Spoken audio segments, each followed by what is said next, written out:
विधि 22 साल की नवयुवती थी जिसका अपनी दादी के अलावा दुनिया में कोई नहीं था। अचानक एक दिन दादी की मौत हो गई। विधि अब दुनिया में बिल्कुल अकेली रह गई थी। उसके बॉयफ्रेंड सनी के अलावा अब उसका इस दुनिया में कोई सहारा नहीं था। एक दिन विधि दादी की अलमारी खोलती है जिसमें उसे एक पुरानी बैंक की पासबुक और लॉकर की चाबी मिलती है। विधि बहुत हैरान हो जाती है। वह जानती थी दादी कितनी मुश्किलों से घर चला रही थी। फिर ऐसे में उनके पास से मिली ये लॉकर की चाबी देखकर विधि के मन में सवालों की झड़ी लग गई थी। ऐसा क्या है उस लॉकर में जिसके बारे में दादी ने उसे आज तक नहीं बताया? सवाल बहुत सारे थे जिनका जवाब ढूंढना था। दादी की डेथ सर्टिफिकेट लेकर जब वो बैंक पहुंची तो उसे दादी की लॉकर का एक्सेस मिल गया। उत्सुकतावश उसने लॉकर खोला तो उसमें सिर्फ उसे कुछ कागज दिखाई दिए। विधि कागज लेकर घर लौट आई। उन कागजों के मुताबिक मंथनपुर में एक बड़ी हवेली दादी के नाम थी। इतनी बड़ी हवेली है दादी के पास और हम सालों से इस 2 कमरे के किराए के मकान में जी रहे हैं। ऐसा क्यों किया दादी ने? खैर जो भी बात हो, अब तो ये हवेली मेरी है। मैं कल ही मंथनपुर के लिए निकलती हूँ। अगले ही दिन वो मंथनपुर के लिए निकल गई थी। बड़ी अजीबोगरीब सी जगह थी ये। मेन रोड से हवेली की तरफ जाने वाली सड़क बिल्कुल सुनसान थी। गाड़ी तो क्या, पैदल चलता हुआ भी कोई इंसान नहीं दिख रहा था। सड़क पर गहरा सन्नाटा पसरा हुआ था। सड़क के दोनों तरफ घने ऊंचे पेड़ लगे थे। इतने पेड़ पौधे होने पर भी वहां किसी भी पक्षी का कलरव नहीं था। कोई जानवर नहीं। धीरे धीरे अंधेरा हो रहा था। सड़क किनारे लगे घने पेड़ अब जंगल की तरह दिखाई पड़ रहे थे। सड़क पर फैली खामोशी अब विधि को डरा रही थी। कुछ ही देर में वो पैदल चलते हुए हवेली तक पहुंच गई थी। हवेली काफी पुरानी दिखाई पड़ रही थी। ऐसा लगता था कि सालों से वहां किसी ने पैर ही नहीं रखा। हवेली के 500 मीटर के दायरे में गिने चुने ही मकान थे और जो थे वो भी खाली पड़े हुए थे। विधि के मन में कुछ अजीब सी उथल पुथल मची हुई थी। मेन गेट खोलकर वो हवेली के अंदर पहुंच गई। अंदर का नजारा देखकर वो दंग रह गई थी। पूरी हवेली जगमगा रही थी। अंदर महंगे फर्नीचर और सजावटी सामान देखकर विधि का मुंह खुला का खुला रह गया था। अरे वाह, ये बहुत वेल मेंटेन्ड है। लगता है यहाँ जरूर कोई रहता है। हेलो, कोई है? कोई है यहाँ?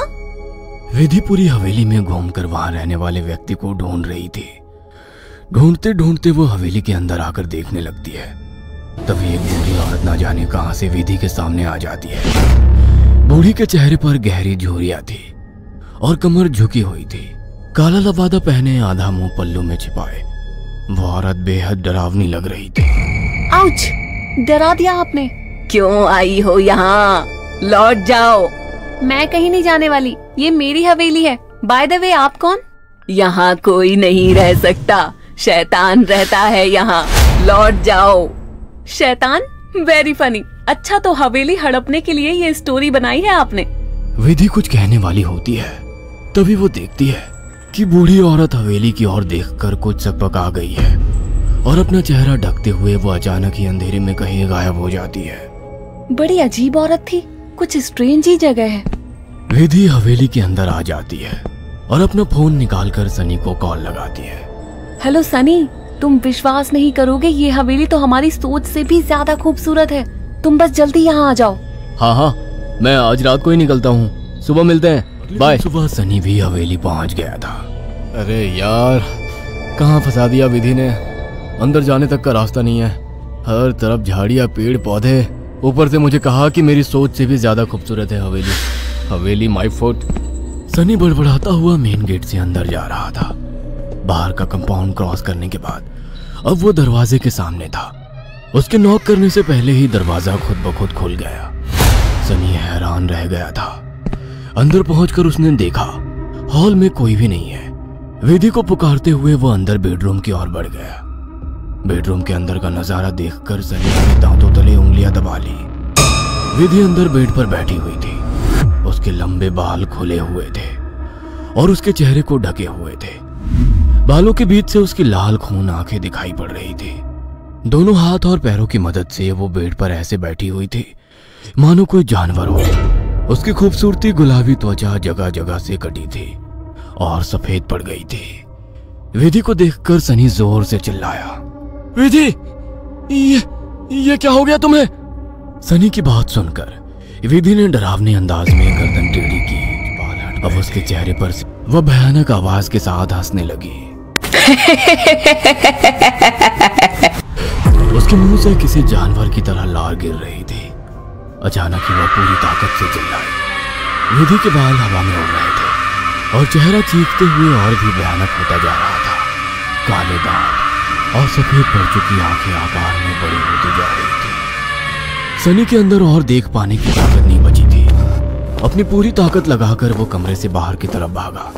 बाहर हवेली के दरवाजे तक पहुंचा ही था कि विधि की दर्द से भरी आवाज सुनाई पड़ी। सनी, मुझे छोड़कर मत जाओ, मुझे बचा लो। सनी, ये मुझे नहीं छोड़ेगा। बहुत दर्द हो रहा है, बहुत दर्द हो रहा है। विधि जोर जोर से रो रही थी और सनी को रोकने के लिए बोल रही थी। विधि की ऐसी दर्द भरी आवाज सुनकर सनी तड़प उठा और दौड़कर उसके कमरे की तरफ वापस आ गया। ये सब क्या हो गया विधि? ये सब क्या हो गया? मैं क्या करूं, बोलो। बहुत भूख लगी है, तेरा खून पीना है। इतना कहकर विधि अजीब तरीके से मुस्कुराने लगती है और अपने हाथों से जमीन पर रेंगते हुए सनी की ओर बढ़ती है। सनी बिजली सी तेजी दिखाकर कमरे से बाहर निकल आता है और कमरे का दरवाजा बाहर से बंद कर देता है। सनी की कुछ समझ नहीं आ रहा था। वह विधि की मदद करना चाहता था। उसे ऐसी हालत में छोड़ना उसे मौत के मुंह में धकेलने जैसा था। वह बाहर जाकर मदद मांगने का निर्णय लेता है और तुरंत बाहर निकल आता है। हवेली के अंदर दूर दूर तक केवल सन्नाटा छाया हुआ था। अंदर से रह रहकर विधि की दर्द भरी चीखें सुनाई दे रही थी। मदद की उम्मीद में सनी दौड़ते हुए आगे भागे जा रहा था। तभी उसकी नजर एक चर्च पर पड़ी। चर्च काफी जर्जर हालत में था। सनी इधर उधर देखता हुआ अंदर पहुंच गया। दोनों हाथ आपस में बांधकर वो फूट फूट कर रो रहा था। Please God help me, please. कहाँ जाऊं मैं? किससे मदद मांगू? प्लीज। कोई प्रॉब्लम है क्या? मुझे बता सकते हो? फादर की बात सुनकर सनी सारी बातें फादर को बता देता है। परेशान मत हो डियर, मैं तुम्हें हॉली वाटर दे रहा हूं। जाकर अपनी गर्लफ्रेंड के ऊपर छिड़क देना। God bless. Sunny holy water लेकर हवेली लौट आया था। उसने विधि के रूम का दरवाजा खोला तो वो दीवारों पर चल रही थी। उसके मुंह से खून बह रहा था और वो जोर जोर से हंस रही थी। दरवाजा खुला देख उसने टेढ़ी सी नजर से सनी को देखा और दीवार से नीचे कूदकर उसकी ओर बढ़ने लगी। सही समय पर सनी ने हॉली के ऊपर छिड़क दिया। एक जोरदार चीख के साथ दूर जा गिरी और एक काला सा साया कमरे से बाहर की तरफ जाता हुआ दिखाई दिया। विधि, वो चला गया। तुम ठीक हो? हाँ, वो चला गया, लेकिन अब वो अकेला नहीं आएगा। वो बुढ़िया सही कहती थी, ये घर नहीं शैतान का बसेरा है। यहाँ एक नहीं 5 शैतानी ताकत है। जल्दी चलो विधि, हम यहाँ से दूर निकल जाएंगे। सनी विधि को सहारा देकर ले जाने लगता है। तभी विधि की आंखें पलट जाती है और वो सनी को दूर धकेल देती है। सनी जाकर दीवार में टकरा जाता है। तभी फादर वहां आ जाते हैं। मैं जानता था यहाँ एक नहीं कि कई शैतान है जो तुम्हें नुकसान पहुंचाने की कोशिश जरूर करेंगे। तुम्हारी दोस्त पोजेस्ड है, यह आसानी से उसका शरीर नहीं छोड़ेंगे। मुझे ही कुछ करना होगा। फादर हॉली वाटर को विधि पर छिड़कते हैं जिससे कुछ पल के लिए शैतान कमजोर हो जाता है। उसी समय वे दोनों उसे बेड से बांध देते हैं। उसके बाद फादर प्रेयर बोलने लगते हैं और वाटर की कुछ बूंदें उसके ऊपर गिराने लगते हैं। विधि पूरी ताकत लगाकर चीख रही थी। फिर कुछ देर बाद अचानक उसने चीखना बंद कर दिया। भयंकर सी आवाज में उसने कहा, ये मेरा शिकार है, तुझे क्या लगता है इसे बचा लेगा? इसके बाद विधि ने झटके से अपने दोनों हाथों पर बंधी रस्सी को खींचकर तोड़ दिया और अपने हाथों और पैरों को उल्टी दिशा में मोड़ने लगी।